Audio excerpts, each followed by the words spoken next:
નેપાળનો જે બનાવ બન્યો છે એ તો અકલ્પનીય છે.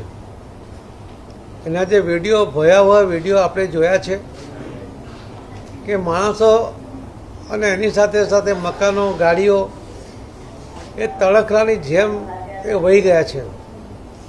કદાચ સાચો નુકસાનનો આંકડો કે જાનહાનિનો આંકડો આવતા પણ ઘણો સમય જશે અને ત્યાર પછી પણ કદાચ સાચો આંકડો ન આવે એ પ્રકારની શક્યતા છે.